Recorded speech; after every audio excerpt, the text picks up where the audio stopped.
Pasal 6. Seorang mukmin adalah cermin bagi saudaranya. Pembahasan ini hanya untuk orang yang membutuhkan kata-kata untuk memahami.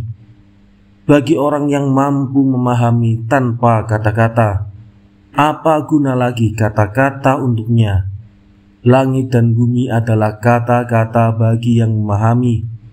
Mereka adalah anak kandung kata-kata, yaitu ada sebab Tuhan berkata, jadilah, maka langit dan bumi pun ada. Begitu pula orang yang mampu mendengar dengan suara lirih. Apa guna kegaduhan dan teriakan untuknya? Seorang penyair menghadap seorang raja dari Turki untuk membacakan syair berbahasa Arab. Sang raja tak bisa berbahasa Arab, juga tak mengerti bahasa Persia. Si penyair membacakan syair yang indah dan mengagumkan sebagai salam penghormatan. Sang raja duduk di singgasana. Para penyair lain hadir dan duduk di tempatnya masing-masing. Begitu pula dengan para menteri dan pejabat lain. Sang penyair pun duduk di tempatnya, kemudian mulai melantunkan syair-syair. Setiap kali sang raja mendengar bagian syair yang menyenangkan, ia menggerak-gerakkan kepala. Pada bagian syair yang mengejutkan, ia tampak terkejut pula. Pada bagian syair yang mengajak pada kerendahan hati, ia tampak begitu memperhatikan. Para penyair lain tampak heran. Mereka berkata dalam hati, raja tidak mengerti satu kata pun dalam bahasa Arab. Bagaimana bisa ia menggerak-gerakkan kepalanya mengikuti penggalan-penggalan syair itu? Barangkali ia sudah mengerti bahasa Arab. Namun, kita tidak mengetahui hal itu selama bertahun-tahun. Celakalah kita jika kita berbicara yang tak sopan dalam bahasa Arab.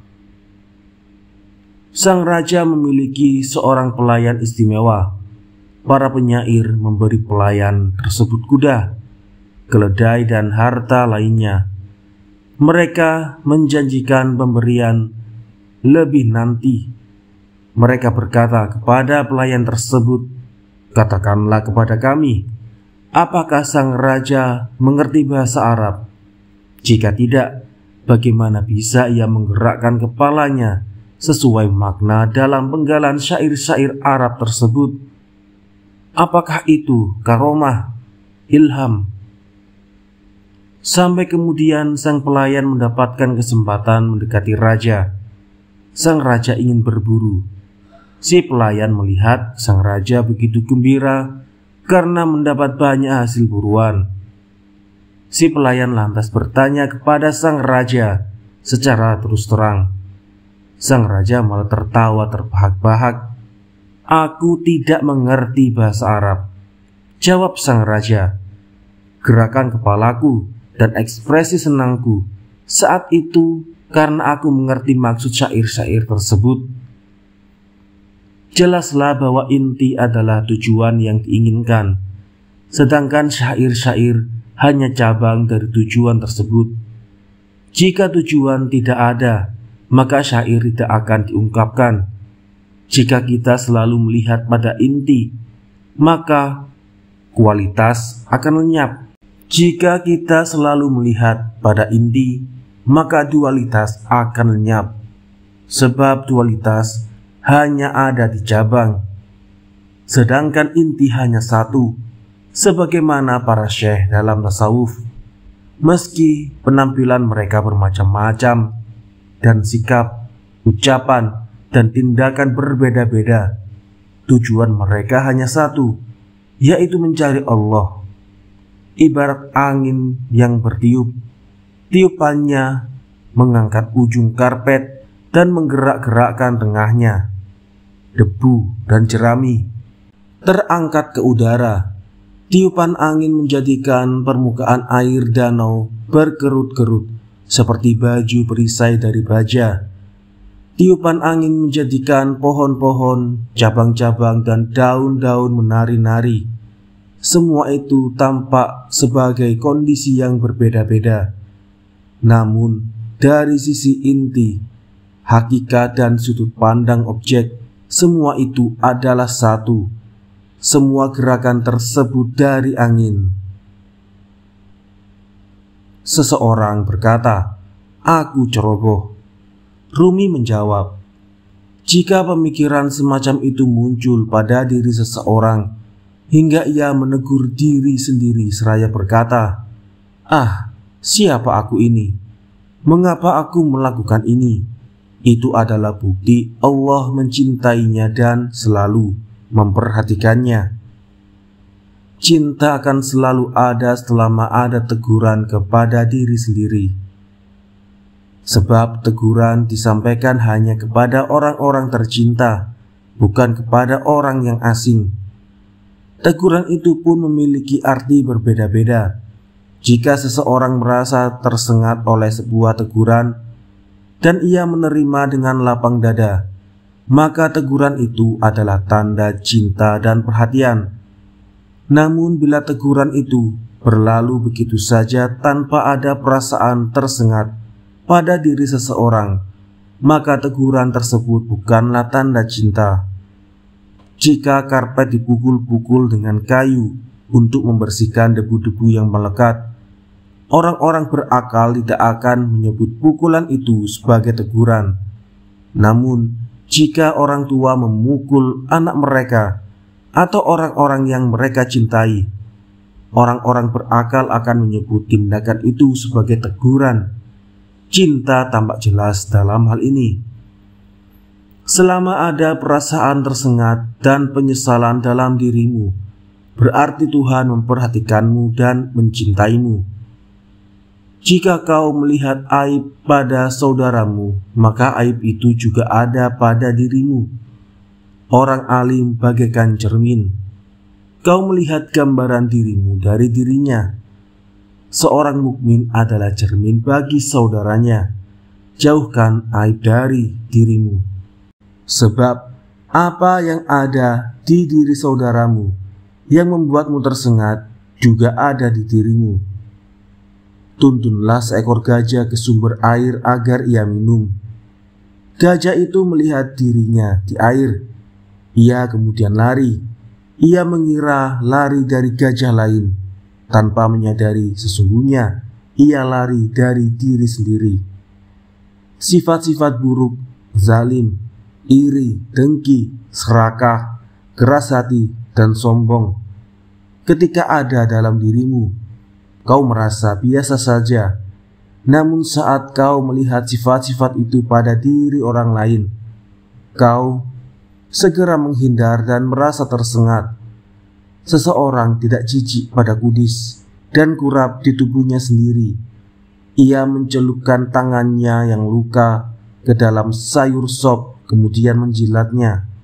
Sama sekali tak muak. Namun jika ia melihat bekas kudis saja atau sekedar luka kecil di tangan orang lain, ia akan menghindari sop orang itu dan tidak mau memakannya. Sifat-sifat buruk ibarat kudis dan kurap. Ketika kudis dan kurap itu ada di diri sendiri, seseorang tak merasa menderita.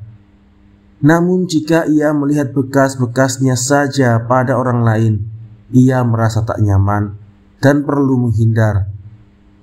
Andai kau menghindar dari saudaramu, maka maklumilah jika ia pun menghindar darimu dan merasa tidak nyaman.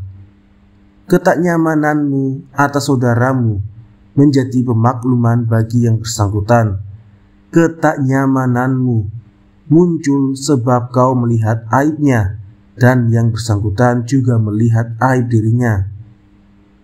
Nabi mengatakan, seorang mukmin adalah cermin bagi saudaranya. Nabi tidak mengatakan orang kafir adalah cermin bagi orang mukmin. Orang kafir tidak memiliki keistimewaan itu. Dirinya bukan cermin bagi diri orang lain. Ia hanya mampu melihat apa yang ia lihat dalam cermin dirinya sendiri. Seorang raja duduk di pinggir sungai dengan wajah muram. Para menteri sangat mengkhawatirkannya. Sang raja tak mau mengungkapkan isi hatinya. Ia terus menunduk. Dengan cara apapun para menteri mencoba membujuknya. Sang raja memiliki seorang pelawak kesukaan. Para menteri berkata kepada pelawak itu, "Jika kau berhasil membuat raja tertawa, kami akan memberimu sejumlah bayaran." Pelawak lantas mendekati sang raja. Berbagai upaya dilakukan si pelawak, namun sang raja tidak menoleh sedikit pun kepadanya. Pun saat pelawak mempersembahkan penampilan khusus agar sang raja tertawa, sang raja tetap memandangi permukaan air, tidak mengangkat kepalanya sedikit pun. Si pelawak bertanya kepada sang raja, "Apa yang kau lihat di dalam air itu?" "Aku melihat seorang suami dan istri yang tak setia," jawab sang raja. "Wahai raja dunia," kata si pelawak, "hambamu ini tidak buta. Begitu pula halnya dirimu. Jika kau melihat pada sesamamu sesuatu yang menyakitimu, maka ia pun tidak buta. Ia dapat melihat persis seperti apa yang kau lihat. Di hadirat Allah tidak ada dua aku.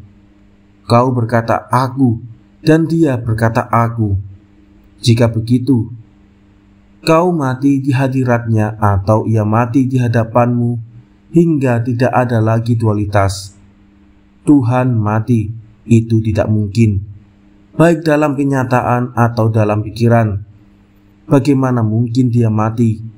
Dia maha hidup dan tidak akan pernah mati. Allah memiliki sifat lembut dan rahmat. Jika memungkinkan dia mati untukmu, dia akan mati, agar tidak ada lagi dualitas. Kenyataannya, kematian tidak mungkin terjadi pada Allah. Matilah engkau hingga dia tersingkap dalam jiwamu dan tidak ada lagi dualitas. Jika dua burung hidup disatukan sehingga ada 4 sayap, keduanya tidak akan bisa terbang, sebab ada dualitas. Tapi jika kau ikatkan burung mati kepada burung yang hidup, maka burung yang hidup tetap bisa terbang, karena dualitas telah lenyap. Matahari memiliki sifat lembut yang membuatnya takkan menolak mati di hadapan kelelawar. Karena itu, tidak mungkin matahari berkata, "Wahai kelelawar, sifat lembutku menyentuh segala sesuatu. Aku ingin berbuat baik kepadamu, matilah engkau.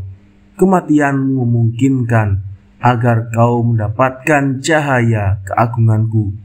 Keluar dari sifat kekelelawaranmu dan menjadi Griffin dari Gunung Qaf." Ada seorang hamba Allah yang memiliki kuasa untuk fana demi sang kekasih. Ia memohon kekasih itu kepada Allah, tapi Allah menolak. Tiba-tiba terdengar suara, "Aku tidak ingin engkau melihatnya." Sang hamba mendesak permintaannya dan terus memohon. Ia berkata, "Wahai Tuhanku, engkau telah tanamkan rasa cintaku kepadanya, dan rasa cinta itu tak mau pergi. Apakah kau ingin ia tampak?" Kata suara gaib itu, "Korbankanlah dirimu, jadilah sirna, jangan sampai tersisa, tinggalkan dunia ini." "Aku rela Tuhanku," kata sang hamba. Sang hamba kemudian mengorbankan dirinya demi sang kekasih hingga ia mendapatkan yang dia inginkan. Jika seorang hamba memiliki sifat lembut seperti itu hingga ia rela mengorbankan umurnya, 1 hari dari umurnya sama dengan umur dunia dari awal sampai akhir. Tidakkah sang pencipta sifat lembut memiliki sifat lembut seperti itu? Mustahil jika tidak. Namun sebab tidak mungkin. Jika Allah fana, maka tak ada jalan selain Kau yang fana. Seorang bodoh datang lalu duduk di atas seorang wali yang agung. Rumi berkata, apa bedanya bagi para wali antara mereka berada di atas lampu atau di bawahnya? Jika lampu menginginkan tempat yang tinggi, maka itu bukan untuk kepentingannya sendiri. Tujuannya adalah bermanfaat bagi yang lain sehingga mereka mendapatkan cahaya. Jika lampu tidak ada di atas, maka lampu tetaplah lampu, matahari keabadian. Jika para wali menginginkan kemuliaan dan kehormatan duniawi, itu demi tujuan berikut. Dengan perangkap-perangkap dunia, mereka ingin memburu para pecinta dunia yang tak memiliki sudut pandang yang memungkinkan mereka melihat kehormatan hakiki. Dengan begitu, para pecinta dunia akan menemukan jalan menuju kehormatan tersebut dan jatuh dalam perangkap akhirat. Nabi Muhammad membebaskan kota Mekah dan kota di sekitarnya, bukan untuk kepentingan pribadi. Ia membebaskan Mekah untuk kehidupan semua manusia dan untuk memuliakan mereka dengan cahaya. Itulah tangan yang terbiasa memberi, bukan tangan yang terbiasa meminta. Para wali memperdayai manusia agar para wali bisa memberi mereka sesuatu, bukan untuk mengambil sesuatu dari mereka. Jika seseorang memasang perangkap, lalu seekor burung kecil masuk dalam perangkap, lantas dimasak atau dijual, maka itu disebut licik. Jika seorang raja memasang perangkap agar dapat menangkap seekor elang liar yang tak berharga dan tak tahu sifat sejati dirinya, kemudian raja menjadikan elang itu terlatih, berharga, dan tahu sifat sejati dirinya, maka yang dilakukan sang raja itu tak disebut licik. Meski secara lahiriah tindakan itu tampak sebagai kelicikan, namun sesungguhnya itu puncak kebenaran, kepedulian, dan kemurahan hati. Tindakan menghidupkan yang mati, pengubahan batu biasa menjadi batu mulia, pengubahan air mani menjadi manusia, dan lebih banyak daripada yang tersebut. Andai sang elang mengetahui alasan orang-orang memburunya, ia tidak akan pernah membutuhkan umpan. Ruh dan hatinya mencari perangkap hingga di tangan sang raja. Orang-orang hanya memahami ucapan para wali secara harfiah. Mereka berkata, kami telah mendengarkan ucapan seperti ini. Pikiran kami penuh dengan ucapan seperti ini. Mereka berkata, hati kami tetap tertutup. Tidak, tapi Allah telah melaknat mereka sebab kekufuran mereka. Quran Surat Al-Baqarah ayat 88. Orang-orang kafir berkata, hati kami telah tertutup dari ucapan seperti itu. Hati kami telah penuh dengan ucapan seperti itu. Allah menjawab, mereka bohong. Hati mereka justru dipenuhi was-was dan khayalan yang batil. Hati mereka dipenuhi oleh kesyirikan dan kebimbangan, bahkan dipenuhi oleh laknat. Akan tetapi Allah melaknat mereka karena kekufuran mereka. Quran Surat Al-Baqarah ayat 88. Alangkah baiknya jika mereka tidak mengoceh, lalu menerima ucapan-ucapan itu. Sayangnya mereka tidak mau menerima. Allah telah mengunci telinga, mata dan hati mereka. Mata mereka tidak mampu melihat segala sesuatu secara hakiki. Mereka melihat Yusuf sebagai serigala. Telinga mereka tidak mampu mendengar segala suara secara hakiki. Mereka menganggap hikmah sebagai omong kosong dan ocehan tak berguna. Hati mereka telah berubah menjadi tempat segala keraguan dan hayalan.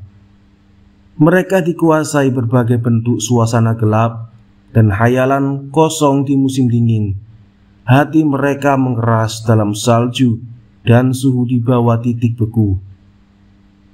Allah telah mengunci hati mereka, pendengaran mereka, dan penglihatan mereka, dan mereka akan mendapatkan azab yang berat. Quran Surat Al-Baqarah ayat 7. Bagaimana mungkin mereka dipenuhi ucapan-ucapan kebenaran itu? Mereka bahkan tidak pernah mencium wanginya ucapan itu. Mereka tidak pernah mendengar ucapan itu. Mereka tidak pernah, termasuk orang-orang yang membanggakan mereka dan keluarga mereka yang menyedihkan. Itulah cangkir yang Allah perlihatkan kepada semua orang. Kepada sebagian orang, cangkir itu penuh dengan air sehingga mereka dapat minum hingga puas. Kepada sebagian yang lain, cangkir itu kosong. Orang-orang yang diperhatikan cangkir kosong itu, ungkapan terima kasih apa yang bisa mereka sampaikan? Yang bisa menyampaikan ungkapan terima kasih hanya orang-orang yang Allah perlihatkan cangkir penuh dengan air.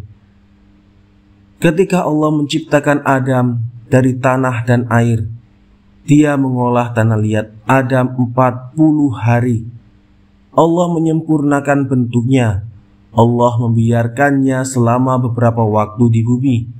Iblis terlaknat pun turun ke bumi, kemudian masuk ke tubuh Adam. Iblis mengelilingi dan mengamati semua pembuluh darah Adam dan melihat bahwa pembuluh darah dan urat saraf Adam penuh dengan darah dan unsur-unsur cairan lainnya. Adam lantas berkata, "Oh, tidak mengherankan jika iblis yang pernah aku lihat di bawah arsy akan muncul. Jika iblis itu ada, ini pasti dia." Assalamualaikum